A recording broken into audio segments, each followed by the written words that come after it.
It's important to understand what the 5G is doing and what they say it's doing. We're told on the IEEE beamforming document that this technology cooked your eyes like eggs in World War II.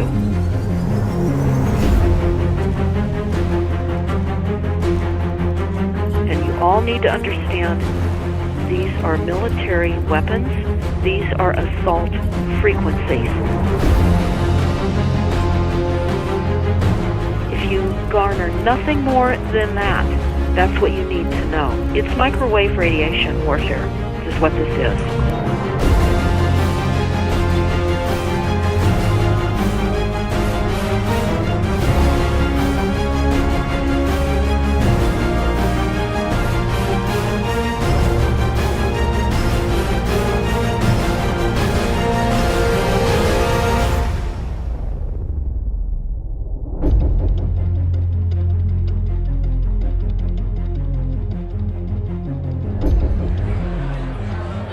Ladies and gentlemen, please join me in welcoming to the National Press Club Federal Communications Commission Chairman Tom Wheeler. It's an honor to be here at the National Press Club. The first generation wireless, 1G, was voice. The second generation, 2G, allowed both talk and text. The third generation, 3G, the internet, in a limited way. And today's technology, 4G, completed that digital migration. But if anyone tells you that they know the details of what 5G is going to become, run the other way. This video is brought to you by the number 5 and the letter G. And pretty soon, everything else will be too. I have to tell people 5G is a killer. I'm Mark Steele. Anybody who hasn't heard me, I'm a weapons systems head-up display expert, one of the leading experts in the world. I've actually brought cover in relation to this, and the reason I became an expert was because I invented them. What I'm going to say to you today, do not believe a single word I say. Not one. I want you to do your own research. You'll find it's absolutely terrifying. You got your body cam? Aye. Oh, good lad. Right, because I can talk to that. This 5G roll-up is a weapon system. I've got a letter in with central government because I know about weapon systems more than anything other. In Britain, in a place in the north of England called Gateshead, a scientist there called Mark Steele has been very publicly and actively warning people about the effects of LED streetlights, which he says in Gateshead are emitting now 5G. Right, what's the crack? Hey, lads. I'm just having a word with these Gateshead council workers about replacing these transmitters on these lights that are causing harm and assaulting the community. This is an existential threat to the economy, to the environment and humanity. If these transmitters are everywhere, then everyone's at risk, surely.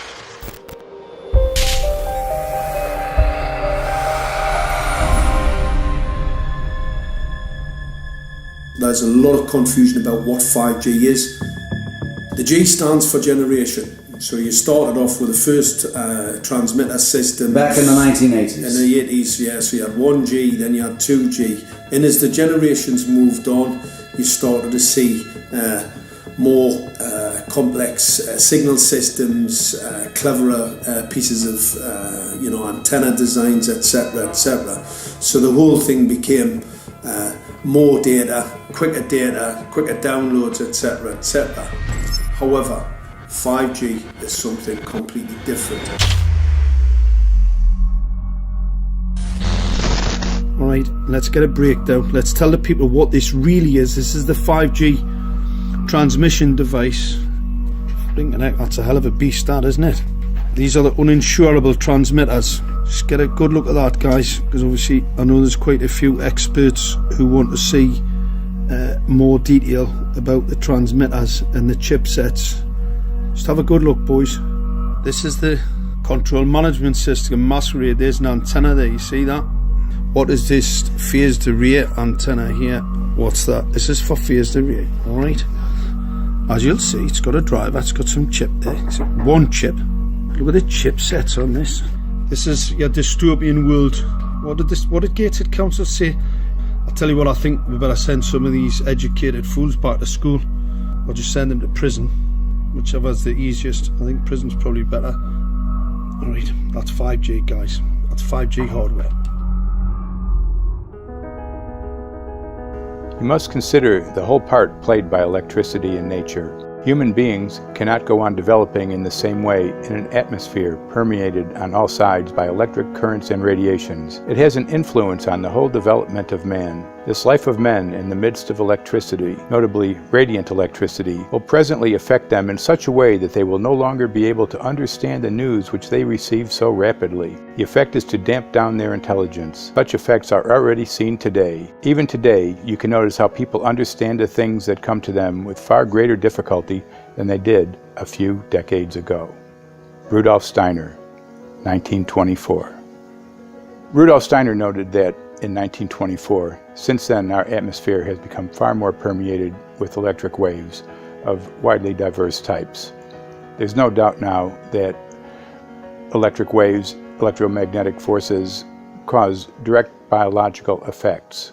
There's thousands of peer-reviewed papers on this subject. There's no doubt about it. But what are these effects?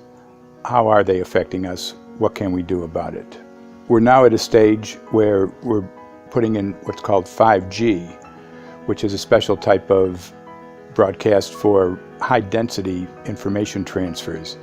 And it turns out that this is the same frequency bands that are used in crowd dispersal weaponry.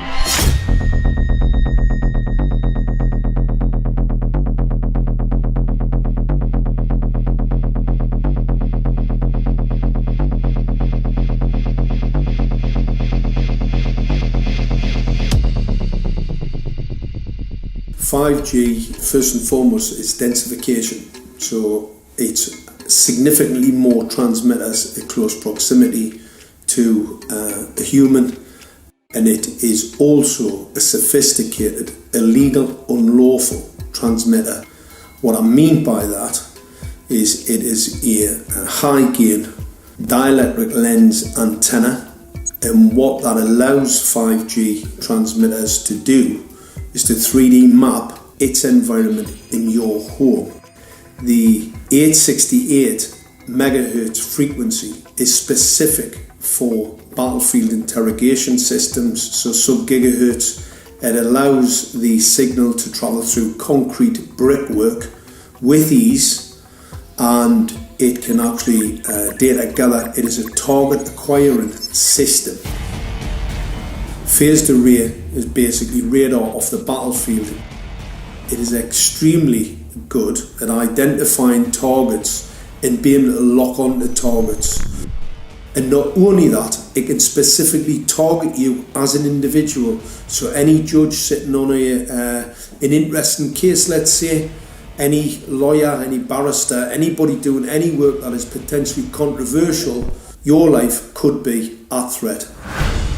So the antenna design that you currently have on top of these LED streetlights, masquerading as a control management system, is basically battlefield interrogation equipment.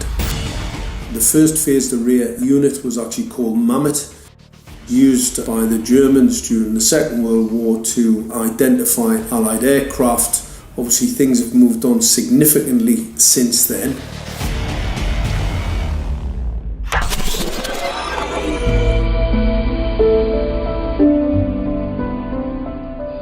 Well, I joined the Royal Navy in 1960, and I specialised in microwave warfare. Radar, obviously, which uses microwave, but they don't just teach you radar, they teach you all about microwaves and other uses. So I understood about microwave warfare and how it can damage people, how it can harm people. Microwaves then were used as weapons, as they are today. It is a perfect stealth weapon, and when governments don't like a group of people, For instance, the ladies who protest at Greenham Common in England about the American missile base they camped, they were microwaved. We microwaved Catholics in Northern Ireland to make them sick. It goes on all over the world, and it's a weapon that you don't know you're being targeted, because the dose is very, very low, which is actually more dangerous than a high dose. It's very, very low, and it may take a year or two, but you can cause neurological damage and cancers with low-level microwaves, and you can make all your opponents sick. It's a perfect weapon for a government. Our impulses are being redirected. We are living in an artificially induced state of consciousness that resembles sleep. Their intention to rule rests with the annihilation of consciousness. We have been lulled into a trance. They have made us indifferent to ourselves, to others. We are focused only on our own gain. Please understand, they are safe as long as they are not discovered. Keep us asleep, keep us selfish, keep us sedated. Almost immediately, I had neighbours knocking on the door, talking about children bleeding from the nose. I had images posted on Facebook. And one neighbour in particular came to my door and mentioned the fact that since the LED street lighting had been installed, she was bleeding from the nose every single night. I thought it was unbelievable. However, I spoke to another neighbour who lived not far from the first lady who mentioned this, and she also confirmed that since the LED street lighting had been installed, she also had started to develop nosebleeds and had never had nosebleeds before in her life. That then put me on a journey to investigate. I measured microwave radiation levels from the transmitters on top of the LED streetlights. The basic 868 megahertz, it was significantly higher than the current Council of Europe 1815 resolution, which is a maximum of 600 millivolts. I've measured up to over 3,000 millivolts. 5 to 6 times higher than the guidelines. Significantly higher than the current Council of Europe 1815 resolution, which states that 200 millivolts should be the maximum. The Bioinitiative report states that it should be significantly less than that. So we've got the Council of Europe, that's, you know, the international criminal courts are stating that, you know, the learned judges have said that 200 millivolts, and I'm measuring in bedrooms in Gateshead, minimum 600 and up to 4,000. Does this mean that in 2020, 2021, when 5G is destined to roll out globally, that you're going to get those kind of readings everywhere all the time? Everywhere all the time. Worse than that? Worse than that. Yes, 5G will connect the Internet of everything. If something can be connected, it will be connected in a 5G world. Hundreds of billions of microchips connected in products from pill bottles to plant waterers, requiring massive deployment of small cells. We won't wait for the standards. Now, to make this work, the 5G build-out is going to be very infrastructure intensive. We must reject the notion that the 5G future will be the sole provenance of urban areas. The 5G revolution will touch all corners, and that's damn important. The interconnected world of the future will be the result of decisions we must make today.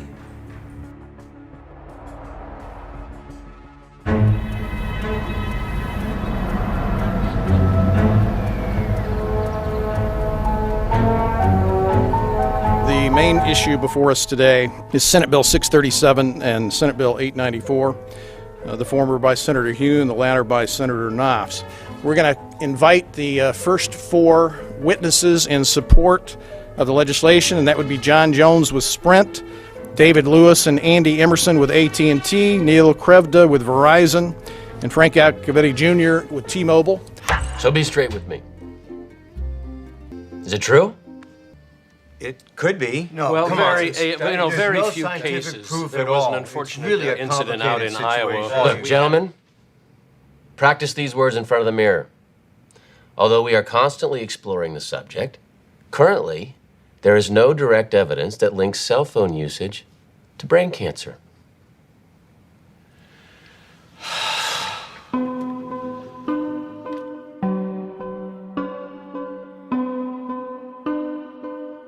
I'm Sharon Goldberg. I'm an internal medicine physician. I've practiced medicine for 21 years, and my background is mostly academic, internal medicine, hospital-based, clinical research, and medical education. I'm a certified Microsoft small business specialist. I worked on space station designing the cabling system for the airlock module, where I was responsible for EMI, EMC analysis, which is electromagnetic interference, electromagnetic compatibility. I am a professor in the Department of Epidemiology, Biostatistics, and Occupational Health, and I teach there both toxicology and health effects of electromagnetic radiation. My name is Daphne Tachover, and I'm the founder of an organization called We Are the Evidence. We are an organization that represents the many adults and unfortunately many children who have become very sick from wireless technology radiation. There seems to be a couple false Easter eggs being put out there right now. I want to make sure we dispel that right off the gate. The effects of wireless on health scientifically are very, very clear. So it's always pushed back to the definition of an acceptable level of radiation. And that's what this is, by the way. This is about radiation. Wireless radiation has biological effects, period. My name is Dr. Angie Kolbeck. I've been reviewing the studies showing the impacts of wireless radiation on our health, and there are now thousands of studies showing the following adverse health impacts to wireless radiation: cancer, oxidative damage, DNA damage, DNA failure. Things like memory, dizziness, anxiety, brain fog. Headaches, nosebleeds, cognitive problem, exhaustion. We have evidence of DNA damage, cardiomyopathy, which is the precursor of congestive heart failure. Short and long-term memory loss, decreased attention spans, lower reaction times, even involuntary contractions of muscles causing misalignments of spines and jaws. Breast cancer. We suddenly have breast cancer in women who have no DNA predisposition. Disrupted immune function and change in stress proteins, reproductive and fertility effects. There are dozens and dozens of studies that show beyond any doubt what this radiation is doing to our sperm. Now, if you take the cell phone out of your pocket, the sperm will recuperate within 3 to 4 months. What would not recuperate would be the damage to the DNA of the sperm. That is irreparable. The wife of the ex-governor of Indiana was diagnosed with glioblastoma. Same brain tumor Ted Kennedy had and John McCain had. Did you look at John McCain's car? This is a cell phone brain tumor. LeBron James, one of our sports people, had a salivary gland tumor. That is another cell phone tumor. You didn't hear about it because immediately after that was discovered, he was paid by Samsung to become their spokesperson. We are seeing increases in brain tumors. We're seeing increases in Alzheimer's. We're seeing increases in all of the neurotransmitter diseases, ALS, Lou Gehrig's disease, Parkinson's. These are all disease systems that are known to be associated with low-level energy exposures. We talk about 24/7, around-the-clock exposure, wherever you are and your whole body. You never get away from it. And it seems from our studies that maybe your immune system can cope with for a time, but it will deteriorate. Then the irradiation will definitely damage cells at a deeper level, and the question is what will then happen? These are out of peer-reviewed papers, so these are not just hypochondriacs thinking that they're doing it. We're having real problems with this. This is no longer a subject for debate when you look at PubMed and the peer-reviewed literature. These effects are seen in all life forms: plants, animals, insects, microbes. So 5G is not a conversation about whether or not these biological effects exist. They clearly do. There is scientifically evidence that is so strong that you can be certain that the standards used by the FCC to manage health effects are wrong. We need to start measuring how much radiation are people being exposed to. before we roll out 5G, there are 4 kinds of electromagnetic fields that we know are harmful to human health. So radio frequency radiation, magnetic fields, dirty electricity, and electric fields, okay? Our exposure, any given person, and all humans are affected by EMFs. What is our exposure in a day? It's not one cell phone. It's cell phones, it's multiple wireless networks, it's smart meters, it's cell towers. It's this sandwich, and it all adds up. The data we're going to look at are all published science, testing results, or public standards. At the bottom end of the radiation scale of what's called power density or signal strength is the minimum level at which cell phones will work, which was found to be 0.2 billionths of a microwatt per centimeter squared. Pine needles were found to age prematurely at 0.000027. At short-term exposures of 0.05, children aged 8 to 17 experienced headache, irritation, concentration difficulties, and behavioral problems. 0.1 is the biobiology or building biology guideline for extreme concern. 1.0 produced sperm DNA fragmentation and a decrease in sperm viability in vitro. Also at 1.0, the science shows the following bodily effects can occur: headaches, dizziness, fatigue, insomnia, chest pain, difficulty breathing, and indigestion. 2.5 saw altered calcium metabolism in heart muscle cells. 4.0, changes in the hippocampus affecting brain memory and learning. And at 6.0, DNA damage in cells. So, where are smart meters on this list? Electrical Power Institute in December 2010 measured a single Itron smart meter with pulses up to 7.93 microwatts per centimeter squared. Our own testing indicated approximately 8.0 with 1 meter. These tests are at a close distance, approximately 1 foot away from the meter, but an infant's crib could be just as close on the other side of the wall where the meter or bank of meters are installed. Even though there are all these known health effects at levels far lower, Switzerland, Liechtenstein, and Luxembourg see fit to set the standard at 9.5. And China, Poland, and Russia, 10.0. This is the same level at which behavior has been altered, producing reflexes of avoidance following 30-minute exposures. A room of 12 smart meters, very common and even a conservative number in an apartment building, tested at 19.8 microwatts per centimeter squared. This is hundreds of times higher than levels which clearly indicate harmful effects. So, how can utilities and governments get away with forcing these devices on everyone? This is how. In Canada and the US and several other civilized countries, the safety limit is set at 600 to 1,000 microwatts per centimeter squared. This so-called safety limit is literally tens of thousands of times higher than levels which are known to damage health according to peer-reviewed published science.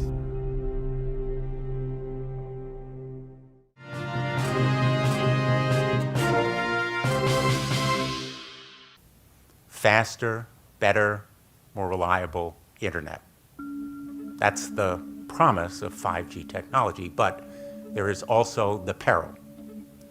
Health hazards associated with radio frequency that is higher also and requires more transmitters and antennas. And the stark, simple fact is the health hazards are unknown and unstudied. And that is a sign of neglect and disregard on the part of the Federal Communications Commission that seems unacceptable.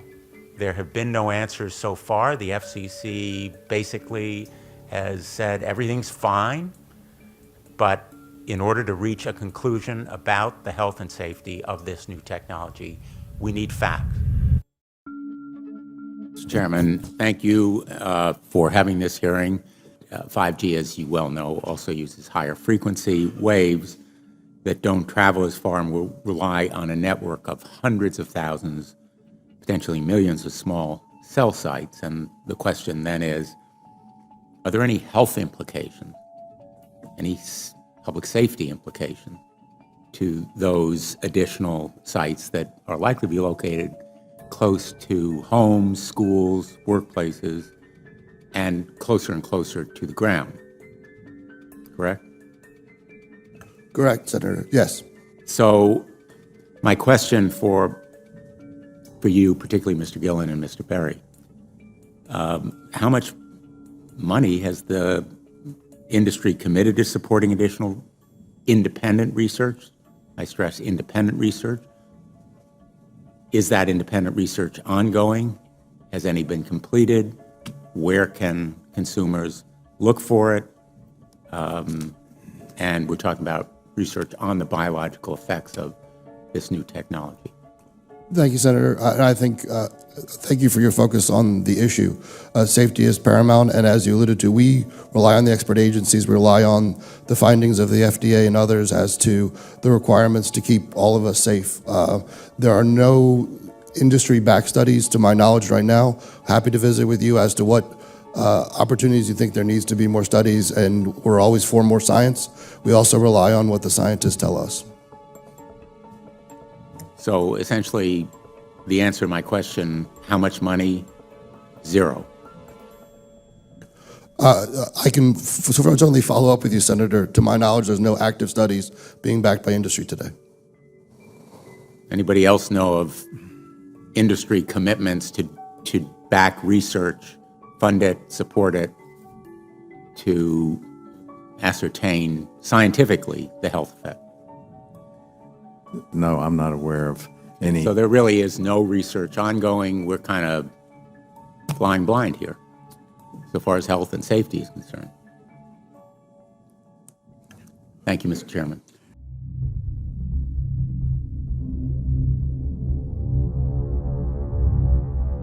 You're a trained medical professional. Yes. We don't have one on the panel. What are we to make with of the American Cancer Society, for example, telling us there's no evidence of harmful product? Many of these organizations have conflicts of interest. Very briefly, if you can, what do you mean by conflict of interest? One of the first things that you teach residents is that you always have to look at the funding. There's a tremendous amount of sponsored research by people who are hired to do studies to find no effect. And that's plagued this field in a number of countries. The radio frequency radiation work that we did was supported by Motorola.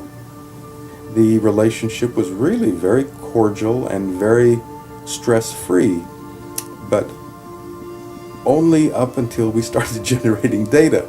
These folks were very, very upset and began to talk about how are they going to handle this, what sort of spin can we put on this, what can we expect from this, and from that point on the relationship changed. What we saw was that Motorola began to exert more and more control over the work, telling us what to do, telling us how to write abstracts, what to say in the abstracts, what to say in the papers, how to do the work. No, don't do this. Yes, do it this way. This was unacceptable. I had completed our study of DNA damage, and I submitted the final report to Motorola. They simply weren't willing to accept my interpretation of my study, my evaluation of my study, my knowledge of science at that point, and tried to urge me not to publish the study.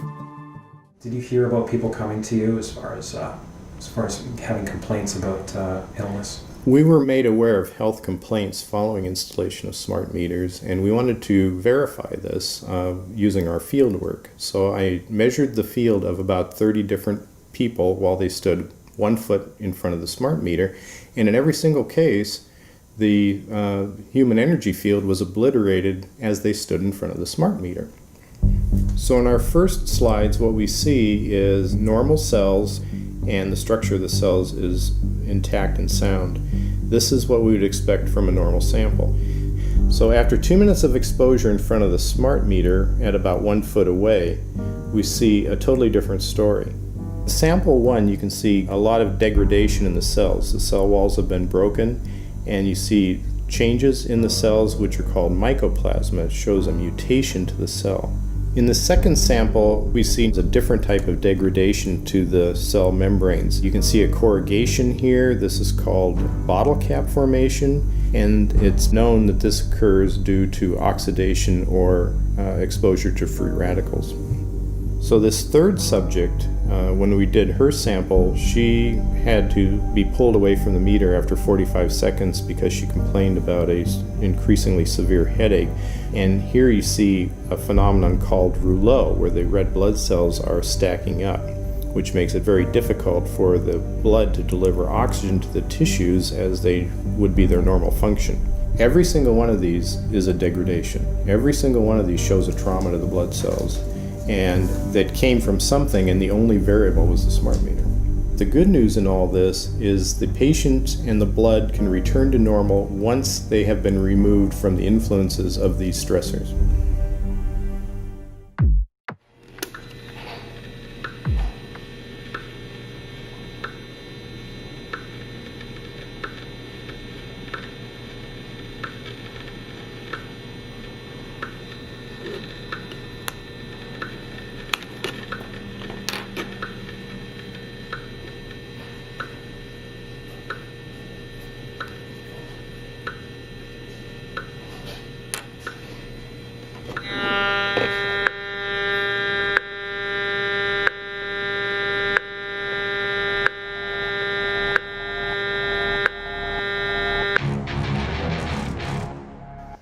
Some of the effects that we can look at, well, one thing is just our regular Wi-Fi, 2.4 gigahertz.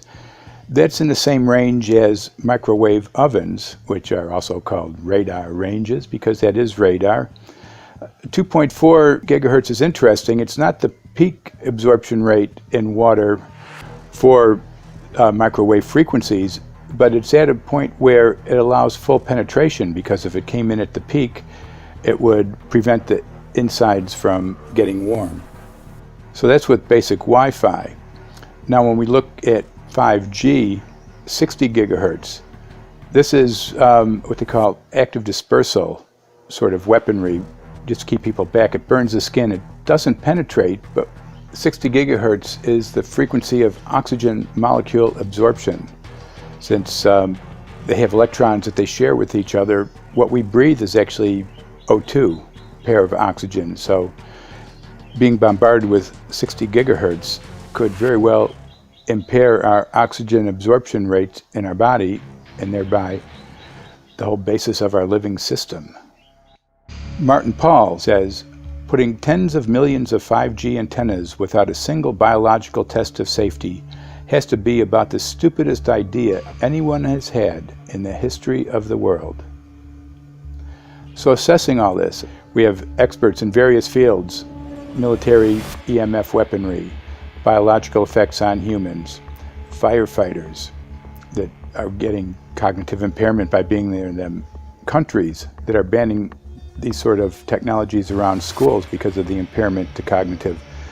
Let's weigh that up in light of what Rudolf Steiner said in 1924 about just mere radio causing the impairment of cognitive functions on people, that they can receive news from around the world, but they can't understand it as well because of the effect of the electricity. We have to say, something smells sinister here. With the 5th generation, it's actually a whole new ballgame. It's not using the same technology. They're switching to military-grade millimeter wave technology. And when you look at this technology, I mean, if you go and look at DARPA reports, come and look at some of the patents that the United States military has put out on what they can do with psychological weapons, all sorts of things, crowd control, active denial, anything you can think of, this is what they can do with 5G. So any type of military application you can think of which has an electromagnetic base, they can do with 5G. And they're putting this out blanket across the population. Ladies and gentlemen, the President of the United States. Good evening, my fellow Americans. In the councils of government, we must guard against the acquisition of unwarranted influence, whether sought or unsought, by the military-industrial complex. The potential for the disastrous rise of misplaced power exists and will persist. We must never let the weight of this combination endanger our liberties or democratic processes.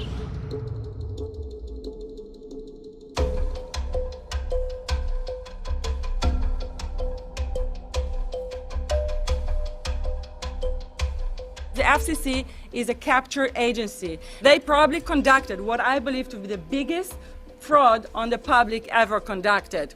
The FCC has been described by Harvard University's Center for Ethics writer Norman Alster as the most captured agency in D.C., acting more as an industry cheerleader than a regulator. This is especially true today with 5G, where there are serious safety concerns and potentially misleading information coming from the FCC. For example, the previous chairman of the FCC is Tom Wheeler. He was the head of the Wireless Lobby Association for 14 years. Now remember, Obama told us there would be no lobbyists in his administration, so he took the biggest lobby and put him as a head of the FCC. And that's damn important.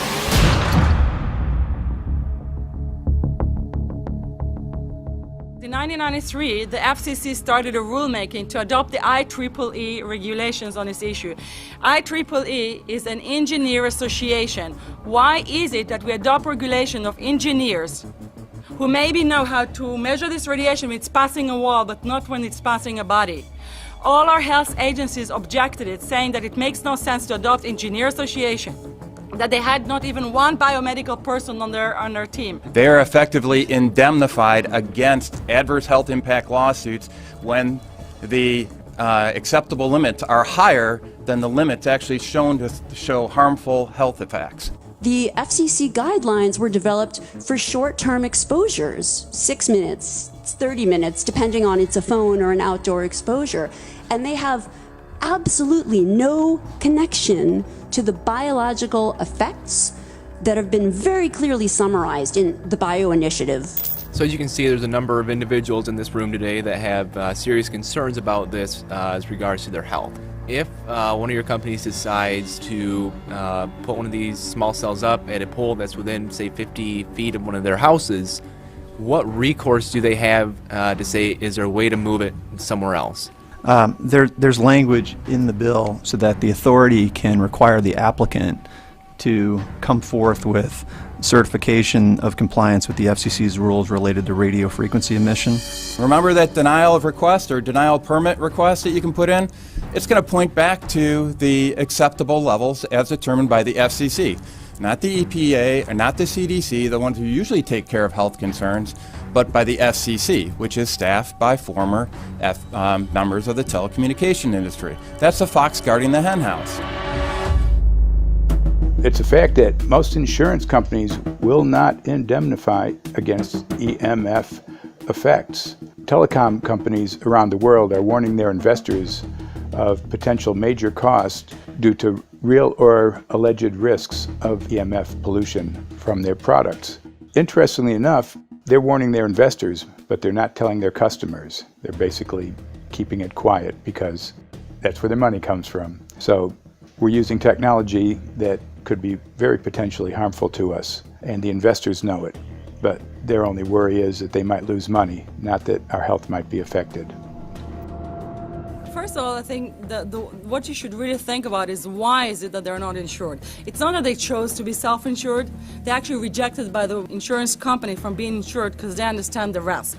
And so the insurance companies, the big insurance companies, will not insure the telecommunication? So there's insurance companies, and then there's what's called secondary insurance companies. Secondary insurance companies are the insurance companies that insure the insurance companies. So in an event, an insurance company, let's say I insure Verizon, and it may not be able to meet the claims, then the secondary insurance company is kicking in. Like Lloyd's of London? Sorry? Like yes, Lloyd's of exactly. London? So two leading ones would be Lloyd's of London and Swiss Re.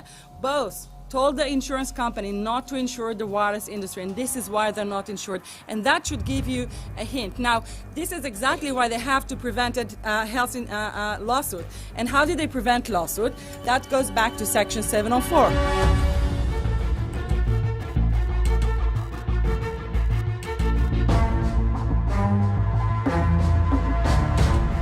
Section 704 was passed in 1996. This is how our rights in regards to health were taken away by the wireless industry. What this legislation did, it gave the power to regulate the health effects of wireless technology to the FCC. FCC is a spectrum auctioning agency. It's not a health agency. They don't even have one biomedical person on their team. And then the other thing that Section 704 did, It actually took the power from the states to regulate location of cell towers based on health. And what does it mean? It means that if they want to put a cell tower in front of your home, you cannot go to your city council and say, hey, stop, I don't want it. I just heard in a lecture that there are 10,000 studies proving that it's harmful. I don't want it. My child is sick. They will tell you, stop. You're not allowed to mention this in the city council because Section 704 says that if you will, and if the application will be rejected, the city will be sued, can be sued by the wireless industry.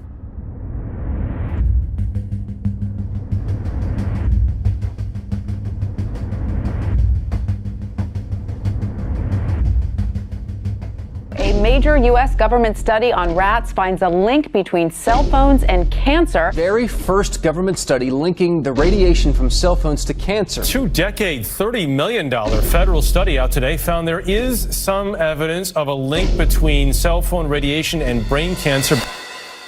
Professor, what is the NDP? I've heard that study several times. NDP is what? So it's a $25 million study on rats and mice that was supposed to demonstrate that there were no effects of radiation below thermal.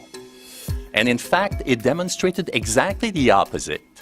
And it follows on the heels of two major studies on animals that said exactly the same thing. And that study was designed perfectly to make sure that it cannot be challenged, that there will not be any doubt. That's why it took them 14 years. That's how they prevented discussion of health. And why do they want to prevent discussion of health if there's no problem with health? Simply put, FCC is completely unprepared, unable, and possibly unwilling to oversee 5G for safety, even as it barrels toward us. They are falling back on tired definitions and panaceas long since disproven by science. To make matters worse, recent FCC rulings and numerous industry-friendly bills passed at state and federal levels between 2016 and 2018 removed the last vestiges of local and state review over infrastructure siting, just when we need it the most. When those first studies were performed years and years ago, nobody knew about the importance of the microbiome, the role of the microbiome and the immune system, and even less the role of the microbiota inside our brains, that is, the microbes that are normally resident inside our brains, whose influence on brain function is nothing but immense. And you may think, well, who cares about the microbes? The less microbes we have, the better it is. Well, we know by now that this is not absolutely the case, because microbes are truly essential for the development and function of all our organs and systems. Our immune system is based on the microbes we have in our gut. And our brain also has microbes that influence its function. In tests, it's been found things like mold. If you grow mold inside a Faraday cage, it'll grow one way, and then even if the electromagnetic fields are around, take the Faraday cage away and some sort of 600 biotoxins are developed within the mold because of the effects of the EMFs upon it. Electromagnetic fields, even of weak quality, have an effect upon our microbiome, which is really essential to our whole being. This is going to eviscerate microbial DNA inside human beings, which is our effective operating system, number one. So it may not impact human DNA in laboratory experiments right now, and they're saying it doesn't impact human DNA. But given that human DNA is less than 1% of the cellular DNA in the human body, the rest of the cellular DNA is microbial, and we know that this will eviscerate microbial DNA. So we're talking about a takedown of the operating system of human beings. Exactly. I couldn't have put it better myself.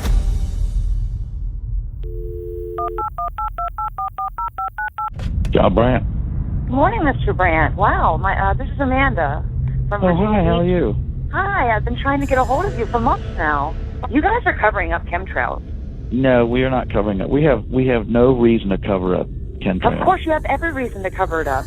Every reason. It's called What losing your reasons job. would that be? Oh, well, you personally, you would lose your job if you were to reveal anything to me, and it's probably unsafe for you to even be speaking about this, No, considering it's not the types of individuals you work for. It's not unsafe.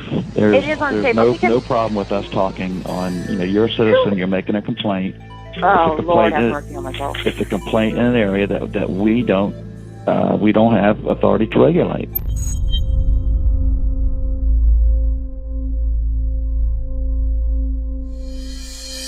So the connection between chemtrails and 5G.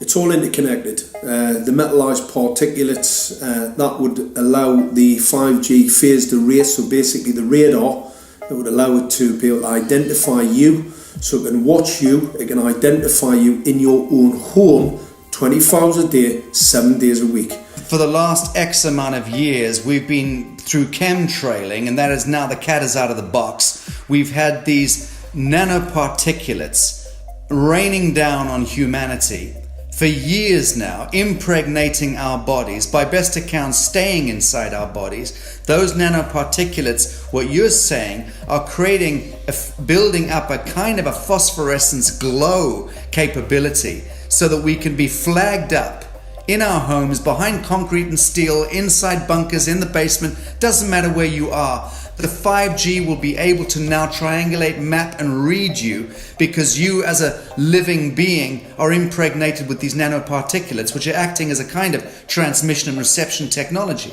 It's exactly, absolutely exactly. You have to consider that DNA also works as a fractal antenna, which is able to send and receive and also to process signals under the form of radio frequencies. Well, then there is no doubt that artificial radio frequencies, such as those of cell towers, and in particular these new types of towers that have a much higher density of signals, they may somehow interfere with the ability of DNA to retain and transmit biological signals. So this is one level of danger that very few biologists are aware of. How much effort was put forward to address this, what most of these people are, or many of these people are here for, which are the health concerns? Was there any dialogue back and forth? Was there any working, was there many studies evaluated to look at regarding this area? Maybe not every person that has concerns on the legislation was brought to the table. Okay, so from your perspective, you feel that there was a legitimate amount of time to evaluate the data that the opposition would have on this? Absolutely, and I wouldn't put forth something that I didn't believe in. And I'll tell you, as I mentioned earlier, and it's been commented several times amongst the panel here, this is truly an economic development issue. Our 3-year-old, again at home, is outraged when we pull out the driveway and he's not able to access Wi-Fi.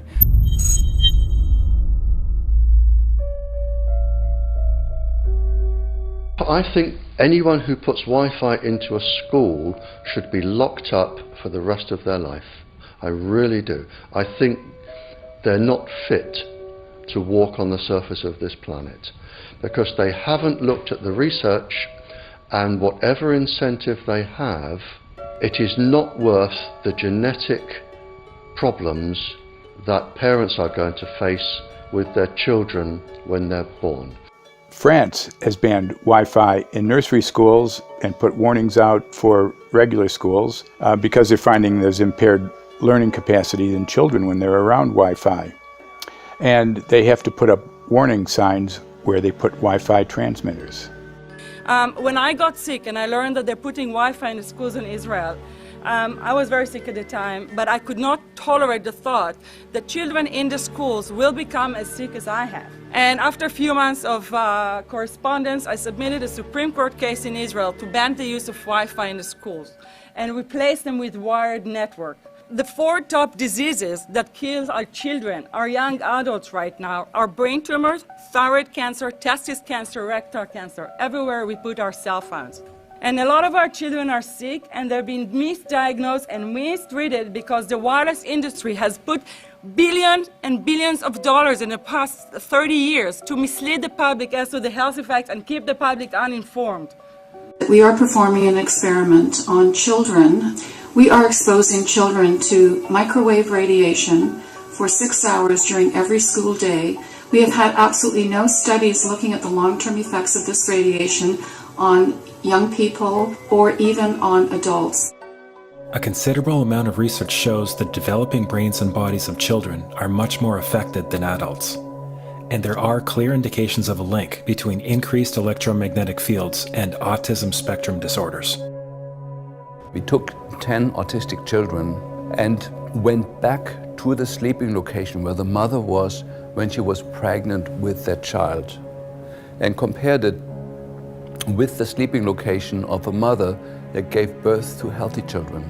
We had 10 mothers in that group, 10 mothers in this group, and in the group of the autistic children, we found that the measurements that we got for the microwave exposure was elevated compared to the group of children that were normal. The fetus is affected. The exposure to man-made electromagnetic fields has become the first factor that could be isolated ever in autism that could predict autism. The fifth generation of wireless technology, or 5G as it's being rolled out worldwide without safety testing. Let me say that again, without safety testing. And how we've got scientists and doctors and environmental organizers saying, stop this. Because in terms of the effects of wireless radiation, the science is in. Wireless radiation can lead to cancerous heart tumors, brain tumors, DNA damage.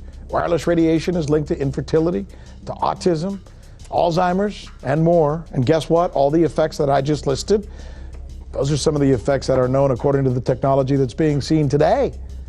First of all, you have to know that we know that the other EMFs that we're exposed to are already known to be health risks. And basically that 5G, because of the frequency that's going to be used and because of the extraordinarily high pulsation levels that will be used, is a much bigger threat to our health than the things that we already have, which are very substantial threats to our health. We're not just talking about the intensity. We're talking about the frequency and the very high level of pulsations. There's a huge literature which shows that pulsed EMFs that pulse up and down very rapidly, are in most cases much more biologically active than our non-pulsed EMFs. Every single wireless communication device communicates via pulsations, but the industry completely ignores this issue. The problem with 5G is that they're planning to put out tens of millions of these antennae all over the place without doing one single biological safety test. Are you implying possibly that we, the consumers, are the guinea pigs since they haven't really done tests to see the effects in a smaller setting? I mean, that's not an implication, it's a statement. We are, yes. Cancer is not the main concern that I have. I'm really concerned about sperm count and about effects on pregnancy. How many of you know that 1 in 6 American couples is unable to have a child when they want to? How many of you know that last year the birth rate in this country dropped the most that it ever has in recent history, 3% in a single year? People look at the sperm, and people use cell phones, and the sperm, usually sperm swim, and they swim straight. But if you expose them to radio frequency, mobile phone waves, they swim in a circle. Studies have been done here in Australia, taking sperm from healthy men. And one test tube gets exposed to cell phone radiation, and one test tube is not exposed to mobile phone radiation. And then the results are evaluated. And this is a measure of vitality. We measure how well the sperm swim. This is a measure of motility. This is a measure of mitochondrial DNA damage. They have 3 times as much damage on their DNA if they have been exposed to mobile phone radiation. The data on that are rock solid. Cell phones can damage sperm quantity and quality. Your embryo, your uterus in the fetus, where your child is developing for the first 100 days, in the ovaries, the eggs do not have that protection. So they are at maximum risk from radiation. And for the first month or so, you wouldn't even know you were pregnant. You wouldn't even be taking precautions. That is the main danger area. So you give birth to a daughter, but her ovaries are now contaminated. She may be normal, she may be genetically damaged, but her ovaries are at the most risk. So when your daughter grows up and she becomes pregnant and has a baby, this is where one of these eggs will be fertilized and come out. So the real damage here is your grandchildren. That is where it is going to show most. Do you think that there is a chance that within the third generation of females, they may be irreversibly sterile? Not in the third generation, but in the fifth generation, and that would for humans be something in the order of 150 years ahead of us.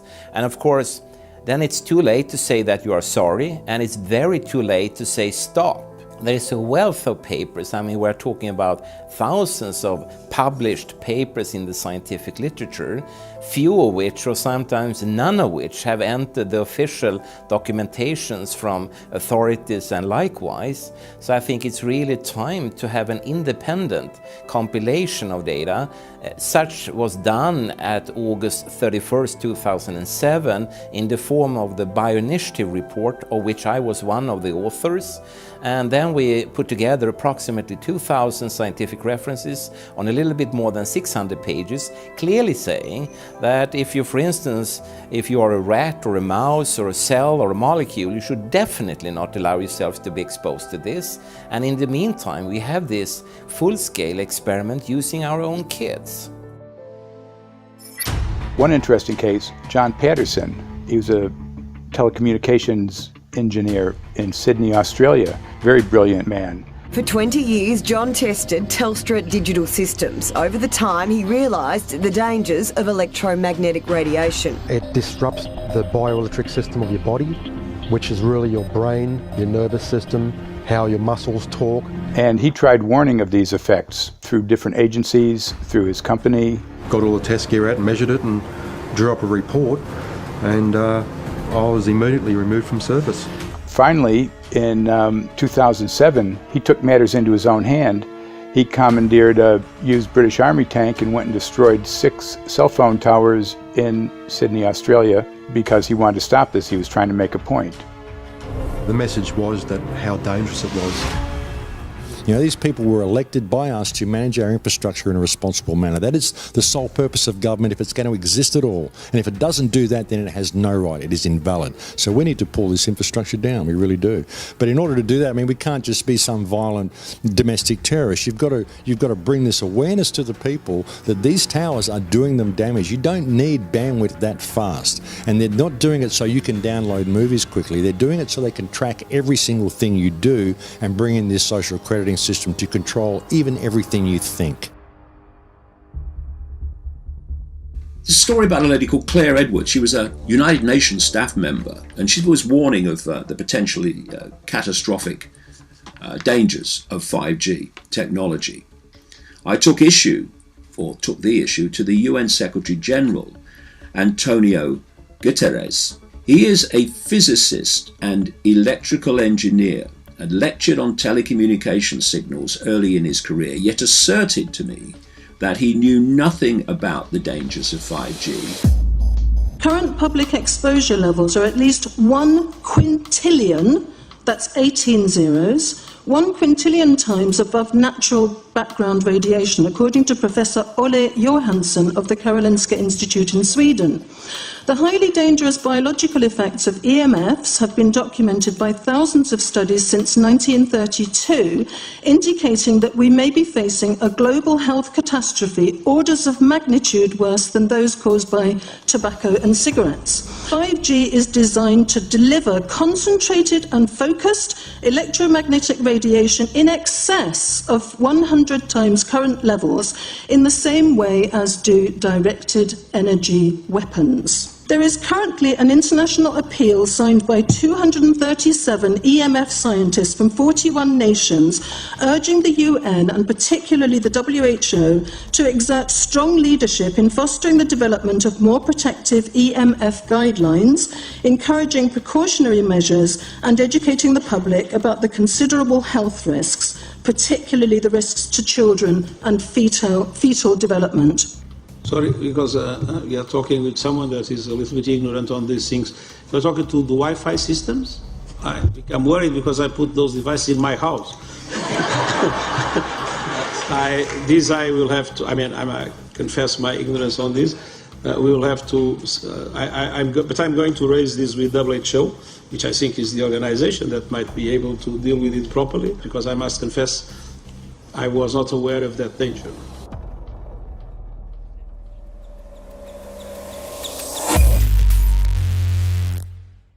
In 1996, when the Telecommunications Act was passed, in it was a provision essentially that kept local officials from addressing health issue concerns when approving or not approving a cell tower. So that's correct. But then something new is happening. We've talked a lot about it on the Solari report, thanks to Jason Bogdan-Smith and his website EMF Warriors. But this is new. This is very, very new. So you're basically, sending out an appeal on something that in one sense hasn't happened yet. This is not just an incremental change. This is a big step up. It's a sea change. An onslaught's not an improper word. It's a bombardment. So instead of a cell tower 1 mile or 2 miles from you and you still have cell phone service, we're going to have antennas every block, and some poor soul is going to have one mounted to a utility pole maybe less than 20 meters from their home. So this kind of, invasive bombardment with this many antennas, just in 1 square mile, if you do the math, 1 per block and 16 blocks per mile, that's about 250 antennas per square mile. The millimeter wave is untested. Former FCC Chairman Tom Wheeler openly said that they don't plan to test. We won't wait for the standards. And then our appeal also addresses the fact that there's a plan to roll out 5G through satellites in low Earth orbit. So 20,000 satellites, which will cover every square foot of the planet with a 5G signal. 6, 5, 4, 3, 2, 1. Night after night, politicians and other leaders were telling Americans that Sputnik revealed that we were at great risk. Not just our pride, but our security is at stake. If Russia wins dominance of this completely new area, well, I think the consequences are fairly plain. Probable Soviet world domination. We choose to go to the moon in this decade and do the other things, not because they are easy, but because they are hard. Because that challenge is one that we're willing to accept, one we are unwilling to postpone, and one we intend to win. Welcome, everybody, to the White House. This is White House 5G Summit. My name is Justin Clark. I'm the Director of Public Liaison, and we are thrilled to have you here today. Really happy to be joined by a lot of leaders in industry, members of Congress and the Senate, White House leaders on this, and people from the FCC. Before we start, one, we are government, so don't assume we know anything, okay? I do agree, I don't know anything. I have become accustomed to giving speeches in my new position on subjects about which I frankly know very little, and we need more cell towers and connections in Connecticut, my home state. It's ridiculous. The U.S. is in the lead thanks to our private sector as well as the work of the FCC and this administration overall. But China and South Korea and many other countries are eager to claim this mantle. We have every intention to deploy 5G first and reap the benefits of faster and more robust wireless. Yes, I hope we beat China, of course. And get to gigabit speeds and low latency, and the race has begun. Let there be no mistake.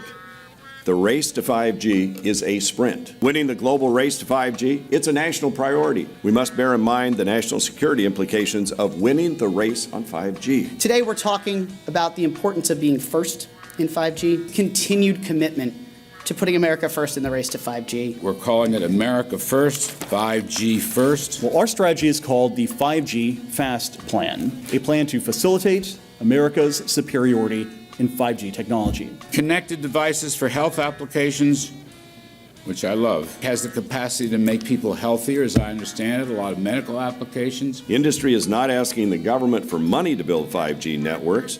They're asking us to cut the red tape that surrounds infrastructure deployment. We cannot let today's red tape strangle the 5G future. The red tape slows and sometimes stops the building of densified network facilities necessary for 5G. As we continue our efforts to keep government out of the way, so that America can continue its leadership for America to win the race to 5G. One path is the government regulatory path. The other path is the private enterprise free market, gales of creative destruction, Schumpeter path. Have you ever heard that? Gales of creative destruction? It just means let it rip. The new replaces the old.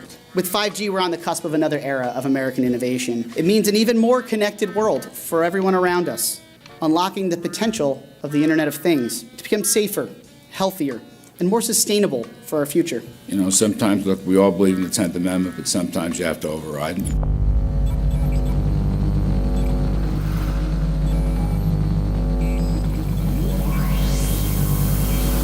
By the way, the 1996 bill permits that kind of override.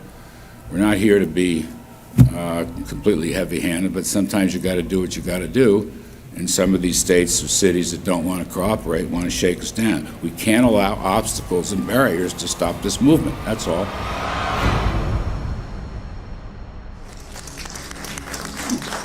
And this happened in Canada. I mean, there were some activists I was working with up there that said, well, you know, we won a victory. We got the Public Utilities Commission to allow us to opt out. And I said, boy, that's divide and conquer. They just got rid of the people that were raising hell. So, you know, that's not the answer. We need to opt out everybody. An opt-out is an agreement to pay to not be harmed. An opt-out is volunteering into extortion. An opt-out says that if I don't pay you, you have the right to harm me. So that doesn't work. This is a mandate. This is being pushed down your throat by a company that is not responsive, by a government that is not responsible, and it's being done in a collusion that's designed to undermine the individual rights of individual people in communities across the country and around the world. The Minister for the Environment has a duty. His duty is primarily to ensure that there is cleaner, better, healthier environment for people in this country. It's a simple duty. He also has a responsibility in regard to science and innovation to make sure that that happens. What seems to be happening here, in fact one could say undoubtedly happening here, is he's using science and innovation to ensure that our right to life is threatened. There have been no public debates. There is no public discourse. There are no public disclosures as to why, when, how, what is going on in regard to 5G. That by itself is a breach of ministerial responsibility, and one which we really should look at in terms of a private prosecution against the ministers who have failed to protect our right to life. Okay, smart technology, smart meters, smart cars, not that smart, huh? What does smart mean? Anything that has smart attached to it, secret militarised armaments in residential technology. That's where smart came from. And smart, every bit of technology that you see today has all been developed for either some type of battlefield, some type of intelligence gathering system, and obviously these developments have to be commercialised, and people have actually took them into their homes.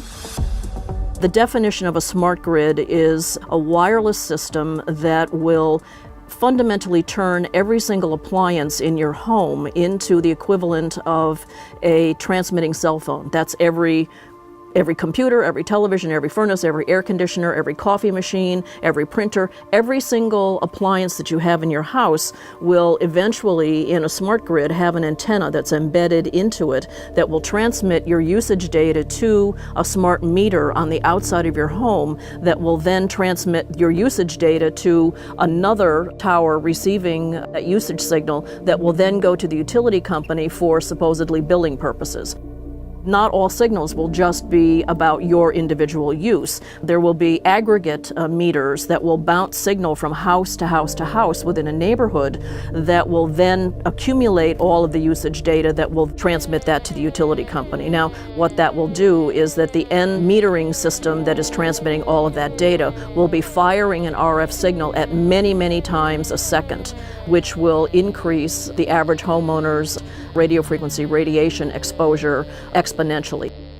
This picture shows some aphids on the leaf of an orange tree shortly after radar equipment was installed at a nearby airport a number of years ago. I noticed that every few seconds, all the aphids would tense up in unison and do sort of a little dance, as you see in the picture.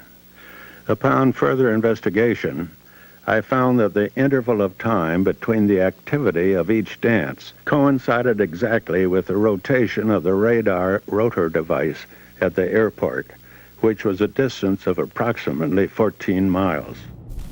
The antenna arrays create this steerable beam, which helps concentrate the energy. The beams get pointed at the user. What's a MIMO tank? Massive in, massive out. British government have got a plan to roll 400,000 out. This is so that you've got 5G in every nook and cranny, every part of the countryside, so that you can have autonomous tractors, believe it or not. However, those transmitters, these are radar. It is phased array radar. Though that radar signal sweeping the countryside will kill every pollinator, every biological structure, it will sterilise livestock, it will kill the ground, so consequently land won't have a value, obviously farmers will die, the community will be under attack. If we can't produce food, if we kill all the pollinators, we're in serious trouble. The takeaway is that 5G, the $1 trillion rollout of 5G by our friendly local government, is definitely a weapon system masquerading as a modern efficiency technology. It most certainly is, and what I put it down to, it's economic terrorism. There is no value, nil, in killing off your population, in destroying your ability to grow food, to kill all your pollinators. They may have a nice financial number on a piece of paper, but in reality, dementia, diabetes, all the things that are currently crippling the NHS, a burden on the country, illness, mental health issues, the focus of that cause can be identified and has been identified in the science. The science is proven. The epidemiological data that we're seeing on the street is now substantiating that science. The DNA inside you, the mitochondrial DNA, you can trace unchanged to your mother, her mother, her mother, right the way back to the beginning of the human race in Africa, the Stone Age. It is unchanged, the mitochondria, and that is being unchanged in your children, which means if you damage it, your child could be genetically damaged, then her child, and her child, and her child, forever. You are condemning the future generations of every single child. There is, however, a light at the end of the tunnel, or there is some ray of hope. Thanks to the principles of biological quantum entanglement that we have learned how to exploit in the field of biology and medicine, now we can transfer the information from the microbial DNA to the human DNA. And in so doing, we can train, so to speak, the microbes to withstand whatever extreme condition they are exposed to, including this new technology. And then we can train them to transfer this resilience of theirs to our DNA.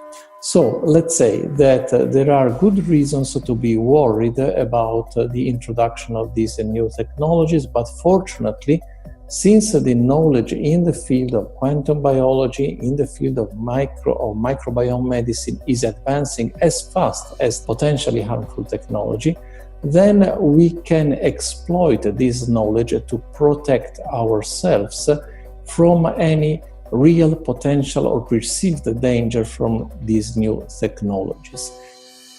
I've met with molecular and cellular biologists, with blood microscopists, with weapons development experts, frontline activists and researchers, and all the stories I'm hearing from these experts and pundits leads to the same thing. 5G is almost certainly the end game. It is an extinction event brought into our homes, into our classrooms, onto the high street, into the very cells and DNA in our human bodies. It is such a perilous threat that it is almost impossible to imagine, let alone describe. When the 5G signature goes live, it will tap into a multitude of satellites which are in geosat orbit around the surface of the Earth. Millions of surface antennas will pick up that signaling and will then scatter the signaling into hundreds and hundreds of millions of different micro antenna systems set up on street lamps and even in your home, which you're not aware of incidentally. The LED light bulbs in your home invariably contain the micro or nanotech lens flare capacitors which will receive the 5G signaling, and it will proliferate the 5G signaling everywhere by exploding the signal into billions of photons which will target everything all at the same time. This is stealth technology. This is invisible science. But what it means in simple terms is that you will be flagged up, visible, trackable inside your own home. Anywhere you move on the surface of the Earth, they will have a lock and load tracking capability over you. You will be visible to invisible masters, each one of us, all the time.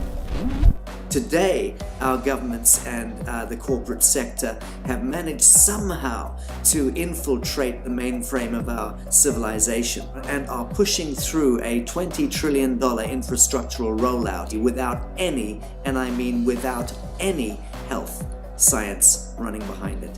There have been no tests. Your government and your health authorities are either in collusion on this matter of genocide and ecocide, or they're just damned stupid, and I would suggest it is the latter.